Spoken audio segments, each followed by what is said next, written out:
everybody.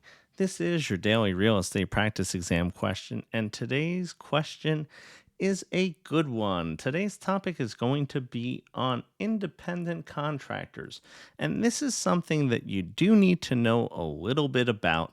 So let's jump into the question. The question is as follows: the IRS requires that an independent contractor be A, strictly regulated in the matter of attendance at sales meetings, B, allowed at least 1 week of paid vacation annually, C, covered by unemployment insurance, or D, paid on the basis of successful transactions rather than hours worked.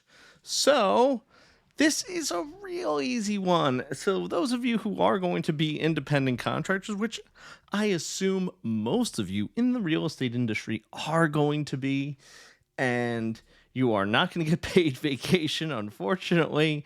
You are not going to be covered by unemployment insurance, unfortunately. You're not going to be strictly regulated, but due to the attendance of sales meetings, you will be paid on the basis of successful transactions. So if you do a transaction, you will be paid on that basis. You are not required to do anything else. So it's pretty easy, pretty clear, cut and dry when it comes to that. So I'm ending the week on a really good one. So guys, remember, if you do like what we're doing here, hit that like button, hit subscribe, and we'll see you real soon.